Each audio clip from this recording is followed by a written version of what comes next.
Students, I am Varsha Gupta. Today we are continuing our chapter number 3. Our topic is what is a frequency distribution. तो frequency distribution क्या है? A frequency distribution is a comprehensive way to classify raw data or of a quantitative variable. जब भी हमारे पास जो raw datas होते हैं, raw datas का मतलब क्या होता है कि बिल्कुल बिखरे हुए, उनको हमने बिल्कुल भी तरीके से उनको नहीं अरेंज किया है, जैसे हमने सर्वे किया था उसी तरह से उन डेटास को जो हमारे पास कलेक्ट हो जाते हैं, उन्हीं को जब हम एक कॉम्प्रिहेंसिव तरीके से क्वांटिटेटिव वेरिएबल्स के रूप में उनको चेंज करते हैं, उनको एक तरीके से रखते हैं क्वांटिटेटिव वे में, तो उसी को हम क्या बोलते हैं? फ्रीक्वेंसी डिस्ट्रीब्यूशन बोलते हैं। मतलब क्या है सिंपल वे में कि जो भी हमारे पास रॉ मटेरियल्स रॉ डेटाज होते हैं, उनको जब आप प्रॉपर तरीके से एक ग्रुप्स के अंदर अरेंज करते हो, that is called frequency distribution. Okay, अब फ्रीक्वेंसी डिस्ट्रीब्यूशन में क्या होता है एक्चुअल में कि इसमें ग्रुप्स बनाए जाते हैं, क्लासेस बनाई जाती हैं, और उन क्लासेस से ये जो हमारे फ्रीक्वेंसी डिस्ट्रीब्यूशन है, इसके अंदर डेटाज क्लासेस के अंदर, क्लास ग्रुप्स के अंदर घिरे हुए होते हैं, है ना। इनमें जैसे मान लीजिए कि 0 से 10 का एक आपने ग्रुप बनाया, तो 0 से 10 के ग्रुप के अंदर जितने भी वेरिएबल्स हैं जो कि 0 से ज़्यादा हैं और 10 से कम है, वो सारे डेटास इस ग्रुप के अंदर इंक्लूड हो जाएंगे। तो ये क्या हो गया कि वो पूरे एक बाउंड्री से घिरा हुआ है। उसकी मिनिमम बाउंड्री क्या है? 0 है, और मैक्सिमम बाउंड्री क्या हो गई है? 10 हो गई। इसी तरह से आप दूसरा एग्जाम्पल आप ले सकते हैं, फॉर एग्जाम्पल 60 से 70।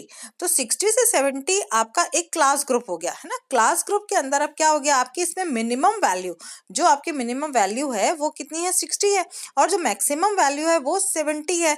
तो 60 और 70 के बीच में जितने भी वेरिएबल्स आ रहे हैं, वो सब इस ग्रुप के अंदर इंक्लूड्स होंगे। ओके, तो यहाँ पर इन सभी वेरिएबल्स की जो मिनिमम यानी कि लोअर क्लास लिमिट होगी, वो क्या होगी?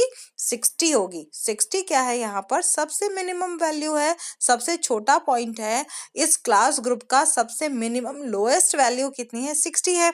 तो जो 60 है वो क्या कहलाएगी? लोएस्ट क्लास लिमिट, है ना, या लोअर क्लास लिमिट उसको हम बोलेंगे। इसी तरह से जो 70 है, 70 यहाँ पर मैक्सिमम वैल्यू है, तो 70 को हम क्या बोलेंगे? Upper class limit. क्या बोलेंगे इसको? या अपर क्लास लिमिट इसको बोला जाए, क्योंकि ये मैक्सिमम वैल्यू है।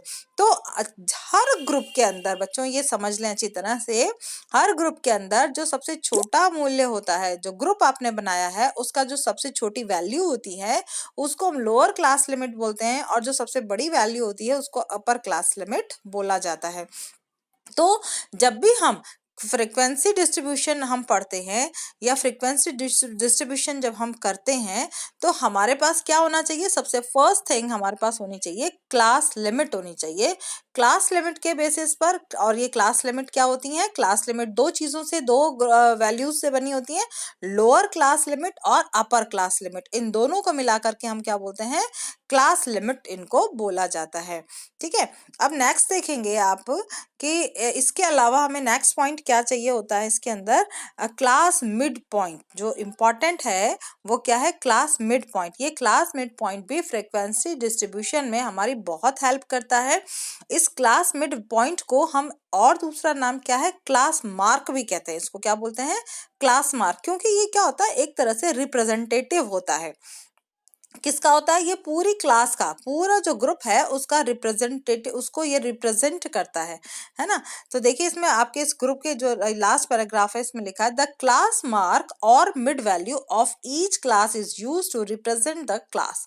ये क्या करते हैं? उस पूरी क्लास को रिप्रेजेंट करते हैं, और जो हमारे पास रॉ डेटा होते हैं उसको हम एक ग्रुप के अंदर उसको हम रख देते हैं। Once raw data are grouped into classes, individual observation are not used in further calculation, है ना। जब एक बार हम रॉ डेटास, अब रॉ डेटास क्या होंगे? हमारे पास बहुत सारे होते हैं, बिखरे हुए होते हैं। उन सारे रॉ डेटास से आप किसी कंक्लूजन तक नहीं पहुंच पाते हो, तो हम क्या करते हैं? उन रॉ डेटास को समराइज कर देते हैं ग्रुप्स के अंदर, और जब हम उन रॉ डेटास को ग्रुप्स में समराइज कर देते हैं तो हमें उन रॉ डेटास की जरूरत नहीं होती है।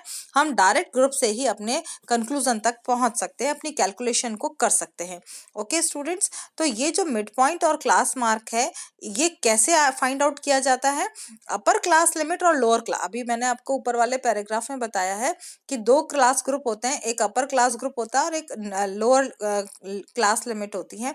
जब हम इन दोनों को ऐड कर देते हैं और उसको 2 से डिवाइड कर देते हैं तो उसमें हमारी आ जाती है मिड पॉइंट। इसको भी स्टूडेंट्स हम अगले टॉपिक के अंदर, नेक्स्ट वीडियो के अंदर मैं आपको बोर्ड पर इसको पूरी तरह से एक्सप्लेन करूंगी विद एग्जाम्पल कि किस तरह से ये फाइंड आउट किया जाता है। क्योंकि इसके अंदर थोड़ा सा ये थ्योरेटिकल पार्ट था, इसलिए इसको रीडिंग लगाना जरूरी था, क्योंकि जो आपकी इसकी टर्म्स हैं वो भी आपको पता होनी चाहिए। अगर आपने बुक की टर्म्स को नहीं पढ़ा तो आपके एग्जाम के अंदर आप इन टर्म्स से जब फैमिलियर नहीं होंगे और ये टर्म्स आपके एग्जाम में आ जाएंगी तो आपको प्रॉब्लम क्रिएट कर सकती हैं। तो बच्चे यहाँ पर देखिए, ये इंपॉर्टेंट लाइन है आपकी, द क्लास मार्क और mid value of each class is use to represent the class, है ना। इनका यूज क्या होता है, ये क्यों हम बनाते हैं, क्वेश्चन आपके आ सकता है। Why we make a class mark और mid value, why we find out mid value, why we use mid value. तो हम इसको क्यों फाइंड आउट करते हैं, क्यों इसको हम यूज करते हैं, क्योंकि ये उस पूरी क्लास ग्रुप को रिप्रेजेंट करती हैं। तो 1 मार्क्स वाले क्वेश्चंस के लिए बच्चों, स्टूडेंट्स को ये जो हमारे बुक है उसको भी आपको रीड करना बहुत जरूरी है। नेक्स्ट वीडियो में हम आपको इसको प्रैक्टिकल फॉर्म में सॉल्व करके आपको समझाएंगे कि किस तरह से हम मिड वैल्यू निकालते हैं, किस तरह से क्लास ग्रुप्स होते हैं और उनसे हम अपनी कैलकुलेशंस को कैसे आगे बढ़ा सकते हैं। ये देखिए आपका जो नीचे एग्जाम्पल है, इस एग्जाम्पल के अंदर भी बहुत अच्छी तरह इसमें एक्सप्लेन किया हुआ है। 0 से 10, आपको 10 to 20, 20 to 30 इस तरह से क्लास ग्रुप्स दे रखे हैं, फ्रीक्वेंसी दे रखी है। फ्रीक्वेंसी से अभी हमारा कोई काम नहीं है, लेकिन आप क्लास ग्रुप्स को अगर आप देखें तो ऑब्जर्व करें तो फर्स्ट हमारा क्लास ग्रुप है 0 to 10। तो 0 to 10 का मतलब है कि इसमें 0 क्या है, लोअर क्लास लिमिट है। जो ग्रुप के अंदर सबसे छोटी वैल्यू होती है, सबसे स्मॉल वैल्यू जो होती है वो क्या कहलाती है, लोअर क्लास लिमिट, है ना। और जो सबसे बड़ी वैल्यू होती है, सबसे हाईएस्ट वैल्यू होती है, वो कहलाती है अपर क्लास लिमिट। तो 0 से 10 हो गया। अब 0 से 10 के अंदर 0 क्या हो गया, लोअर क्लास लिमिट हो गया और 10 आपका हो गया अपर क्लास लिमिट। इसी तरह से आप दूसरा आप ले सकते हैं, 40 to 50 है सपोज। अब 40 to 50 के अंदर 40 सबसे मिनिमम वैल्यू है, तो 40 आपका क्या हो गया, लोअर क्लास लिमिट हो गया और 50 आपका हो गया अपर क्लास लिमिट हो गया। ओके स्टूडेंट्स, तो आगे हम इसको नेक्स्ट वीडियो के अंदर और अच्छी तरह से इसको एक्सप्लेन करेंगे। आज के वीडियो में इतना ही। Thank you and have a nice day.